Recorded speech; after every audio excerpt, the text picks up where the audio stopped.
Good day, fish tankers. Today we're going to do another species focus, and it's going to be about these guys in the tank next to me over here. There you see them. They are clown loaches. Lovely fish, lots of character, beautiful fish.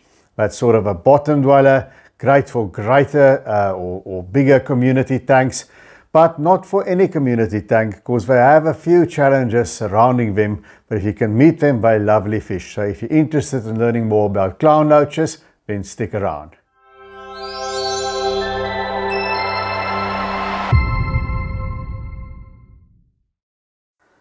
So there you see my clown loaches. This is what they look like today. The biggest one there is about 6 inches, maybe slightly less. And it took them 6 years to get to this size. So they grow very, very slowly. Now, this is what they look like when you find them in the shop. That's what they look like. That's about 5 centimeters, maybe 2 inches. And mine took 6 years to grow to about 6 inches. And now they're quite chunky. But that's what you find them like in the shop. And you've got to make sure you get healthy specimens because they are susceptible to internal parasites. Sometimes you can get them with some bigger like here. And make sure they plump and they don't have pinched foreheads. That's what mine started out like. That was 6 years ago. You can see them there between the plants there. They've grown a little bit already. But slow growers, and you can see there was 4, there's 3 now. And that tells you keep a tight lid on the tank because they do jump. Years later, number 4 went through a small gap in the lid. And there they are today. Now, clown loaches are from Borneo, Sumatra and Indonesia. And they like to be in groups. You know, there are 3 of them all together now. That's a little bit not enough. There should have been a bit more. 6 is a great number. Or even more. The more they are, the more outgoing they are. These you can see come out at feeding time. When it's a little bit darker at night, you know, when it's darker around them. For the rest of the time, they need hiding places. So they like to hide under the filter in those plant thickets. They like to spend most of the day around there in the plants.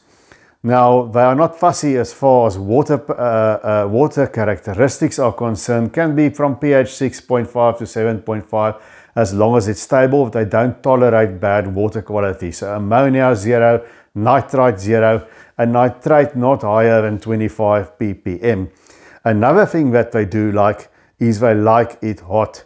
So the water must be between 26 and 30 degrees Celsius. They don't like a cooler aquarium. There you see the biggest one right now. And you can tell they are chonkers now. It's about almost bigger, or it's a bit heavier than that big angel. And that's the one caveat of them. You know, people buy them as small fish. And in the beginning, these are in a 75 gallon. They'll be fine like that for years, but this is not the forever home for these clown loaches because they do grow really big, and that's what people don't realize. I haven't realized it either because I've never seen them that big here in South Africa until recently. But there you see what they do become like, and look at that one as well. They can become 12 inches, that's 30 centimeters, and quite heavy set fish, plus they want to be in groups. So long term, you've got to keep them in a 125 gallon, 5-foot tank at least. They take a long time to get there, but they'll get there eventually. It's probably going to take close to 10 years to get them to that size. Then they like to eat, and as you see, the easiest way to get them out is to feed them. They'll eat everything, but you can't only depend on good quality flake. Good quality pelleted food is also good. I give them some Denelei discus food as well, and frozen food, especially worms. Bloodworms will be appreciated, but I also feed them brine shrimp as well as krill. They love that stuff. They gobble it up when they're small. You've got to feed them regularly, twice a day at least. Now that they're bigger like these, you know, they eat once a day like all my other fish. So that's the one caveat, is the size. And then the other one that a lot of people don't know about, if you catch them or take them out, beware, because they've got these sharp translucent spines that you only see when you take them out of the water, and that can give you a nasty cut. So beware of those spines. And when you bag them to transport them, make sure that the shop owner double bags them. So watch out for the spines, big tank, warm water. And then the other thing that they sometimes give you a fright, they've got this peculiar habit of lying flat on their sides.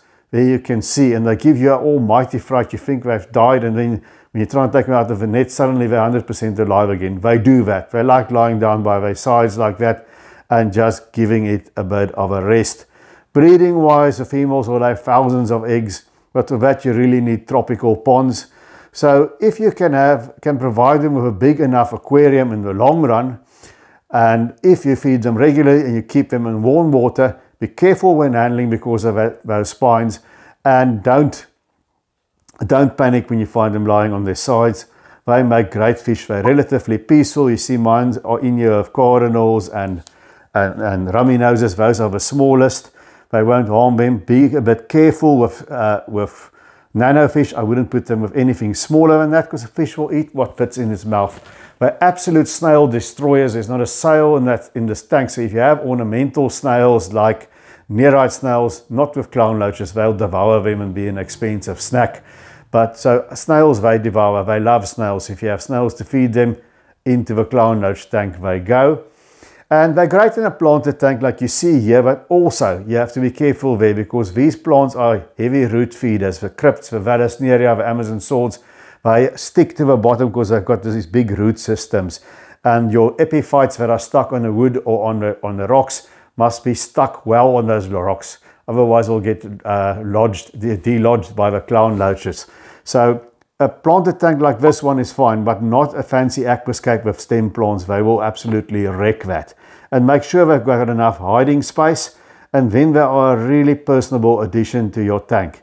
Get as many as possible. 3 that I have here is the absolute minimum. You'll see otherwise 2, one will dominate the other, but ideally 6 or more. Then you'll see them out and about quite a bit more. Some hiding places, good food, warm water, be aware that they grow. And for the rest, don't get frightened when they're on their side or the spines pop out. Well, that's it from me, guys. Please tell me in the comments what have your experiences been with clown loaches. Please remember to subscribe. I appreciate every one of you. And until we see each other again, take good care of those domestic denizens of the deep.